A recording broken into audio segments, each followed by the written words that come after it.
ಕೊರಟಗೆರೆ ಪಟ್ಟಣದ ಕಟ್ಟೆ ಗಣಪತಿ ಹಾಗೂ ಸತ್ಯ ಗಣಪತಿ ದೇಗುಲಕ್ಕೆ ಗೃಹ ಸಚಿವ ಡಾಕ್ಟರ್ ಜಿ ಪರಮೇಶ್ವರ್ ಭೇಟಿ ನೀಡಿ ಪೂಜೆ ಸಲ್ಲಿಸಿದರು. 3, 2, 1, 0.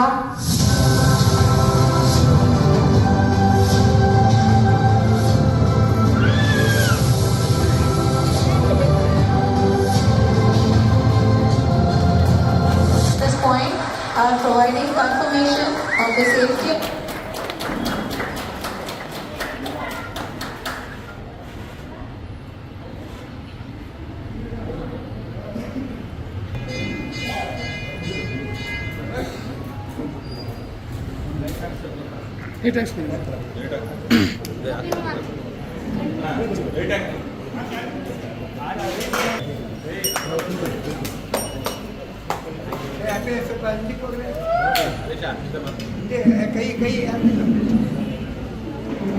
ಇದೇ ವೇಳೆ ಮಾತನಾಡಿದ ಅವರು, ಕೊರಟಗೆರೆ ತಾಲೂಕಿನ ಜನರ ಆಶೀರ್ವಾದದಿಂದ ಇಂದು ನಾನು ಗೃಹ ಸಚಿವನಾಗಿದ್ದೀನಿ.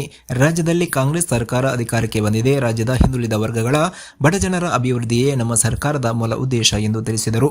ನಮ್ಮ ಸರ್ಕಾರ ಅಧಿಕಾರಕ್ಕೆ ಬರುವಾಗ ನಾವು ಕೊಟ್ಟ ಮಾತನ್ನ ಇಂದು ಉಳಿಸಿಕೊಂಡಿದ್ದೀವಿ. ನುಡಿದಂತೆ ನಡೆಯುವ ಸರ್ಕಾರ ಯಾವುದಾದರೂ ಇದ್ರೆ ಅದು ಕಾಂಗ್ರೆಸ್ ಮಾತ್ರ ಅಂತ ಹೇಳಿದರು. ಕ್ಷೇತ್ರದ ಜನರಿಗೆ ಸಮಯ ಕೊಡಲು ಆಗುತ್ತಿಲ್ಲ. ಹಾಗಂತ ನನ್ನ ಕ್ಷೇತ್ರಕ್ಕೆ ಕೆಲಸಗಳು ಮಾಡದೇ ಇರುವುದಿಲ್ಲ. ಕ್ಷೇತ್ರದ ಜೊತೆ ಇಡೀ ರಾಜ್ಯದ ಜವಾಬ್ದಾರಿಯನ್ನು ನನಗೆ ನೀವು ಕೊಟ್ಟಿದ್ದೀರಾ. ಮುಂದಿನ ದಿನಗಳಲ್ಲಿ ಪ್ರತಿ ವಾರಕ್ಕೊಮ್ಮೆ ಇಲ್ಲಿಯೇ ಇರುತ್ತೇನೆ.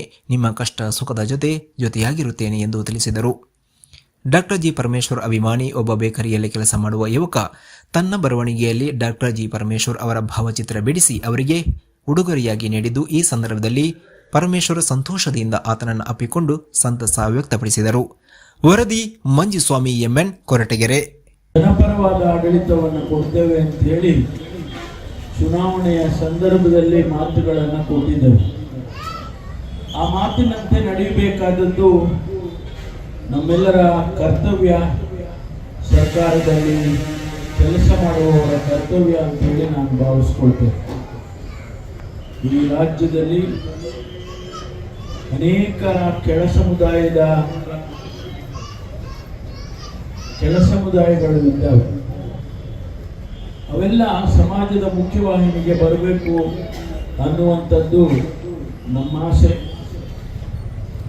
ಮುಂದಿನ ಪೀಳಿಗೆ ಆ ಭಾವನೆಗಳಿಂದ ಹೊರಬರಬೇಕು. ಸಂವಿಧಾನದ ಆಶಯಗಳು ಸಮಾನತೆಯನ್ನು ಪ್ರತಿಪಾದನೆ ಮಾಡುವಂಥ ಆಶಯಗಳಾಗಿರೋದ್ರಿಂದ ಅವೆಲ್ಲವನ್ನು ಕೂಡ ಮಾಡತಕ್ಕಂಥ ಕಾರ್ಯಕ್ರಮಗಳನ್ನು, ಯೋಜನೆಗಳನ್ನು ಸರ್ಕಾರ ಕೊಡಬೇಕು. ಆ ದೃಷ್ಟಿಯಲ್ಲಿ ನಾವು ಕೆಲಸ ಮಾಡ್ತೇವೆ ಅಂತಕ್ಕಂಥ ಮಾತನ್ನು ಹೇಳಿ, ಕಳೆದ 3 ತಿಂಗಳಿಂದ ಹೆಚ್ಚು ಕ್ಷೇತ್ರಕ್ಕೆ ಬರೋದಕ್ಕೆ ಸಾಧ್ಯ ಆಗಿಲ್ಲ. ನಮಗೆಲ್ಲ ಗೊತ್ತಿದ್ದಾಗೆ ಮಧ್ಯದಲ್ಲಿ ಅಧಿವೇಶನ ಬಂತು. ಅದಾದ್ಮೇಲೆ ಅನೇಕ ಜ್ವಲಂತ ಸಮಸ್ಯೆಗಳು ಬಂದಿವೆ.